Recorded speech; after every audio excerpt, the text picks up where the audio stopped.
This is a true story told to me about from all my family members, from my uncle Eddie, my father John Whitten, my mother Alberta Whitten, my aunt Georgie Whitten,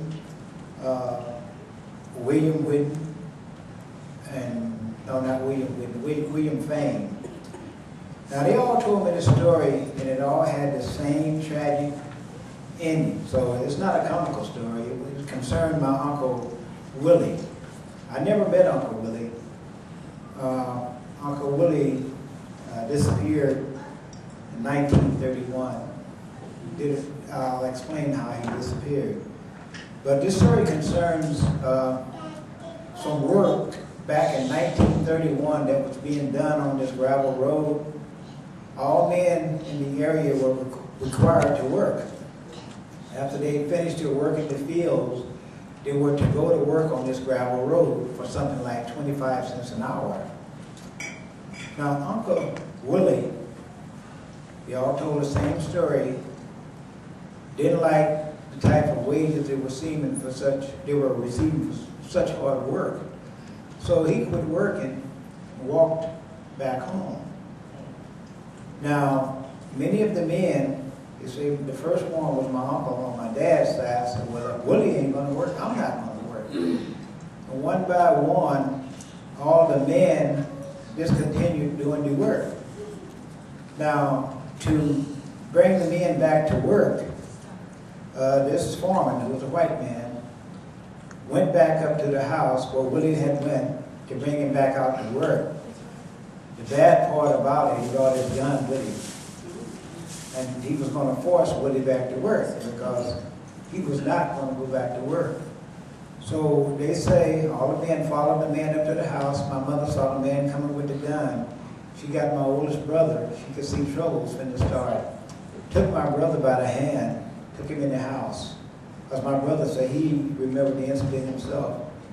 And so Willie saw the man coming and come out on the porch with a double-edged axe. Now, the man walked up to him. He didn't have too much fear because he had the gun. And he says, Willie, you got to get your, blank, blank, blank, back to work. And Willie refused, said, I'm not. So I guess they say the man was going to try and make an example out of Willie. He fired the gun, not at Willie, but I guess that was to put fear in him. But before he could get another shot off, Willie took the axe and hit the man right near the shoulder, between the shoulder and neck. The man fell.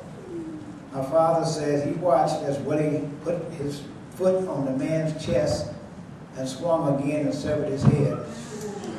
And yes, he was killed. Now, Willie didn't run. They say he just laid the axe down, walked over near the woodpile and just sitting. They say the other white men that were around, they didn't do anything. They summoned the sheriff. They say everybody waited around. Some people went and put a sheet over the man because he was dead. And so when the sheriff arrived, well, it was still there.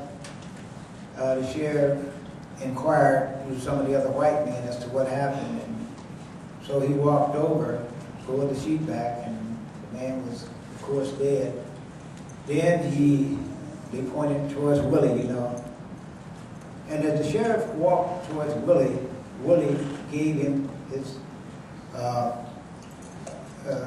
Mason sign. The sheriff stopped for a few minutes and then proceeded and said, I got to take you in, Willie. And he did arrest Willie, and he loaded him into the old car that they had and took him off.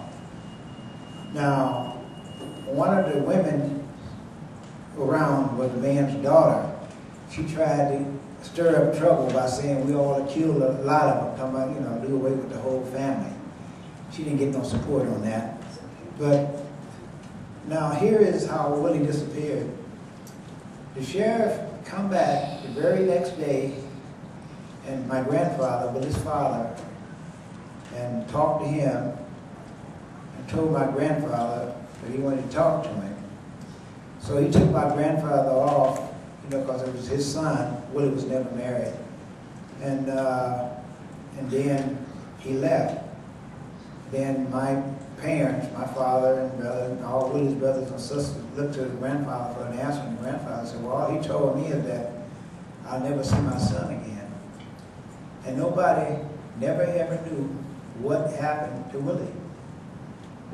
Nobody know nothing. And they would assume that they probably killed him, but they don't know. And that was the last they had heard of Willie. And all of my relatives, all my uncles, I asked about the story. They all told the same story, that nobody knew what happened. They figured that he must have killed him, or hung him or something like that. But he was never heard from again. And so, It's me. Uncle Eddie, I met him only No, once. it's my cell phone. When he came to my mother's funeral, I asked him about the story. And he says he's the only one to say he don't think Willie's dead, but then he said he doesn't know. But he told me an incident that happened. Uncle Ed moved to Detroit. And he said he looked up names in the phone book. Now, Willie's name was Willie Fang. This is why some of the brothers and sisters don't believe him. Of course, he wouldn't put his name, they thought, in the phone book. But anyway, the man said, Uncle Ed said he called a number, and the man on the other end said, I'm not who you're looking for, don't you ever call here again. Well, nobody never knows the question mark, whatever happened to Willie. So, but anyway, that was a true story. That's what happened, in our family. And they say it was in the newspapers, but I've been trying to find all the newspapers clips, but I couldn't find it. But anyway, it happened in 1931 near Pine Bluff, Arkansas. So that's what happened with my Uncle Willie. Whether he went, nobody knows.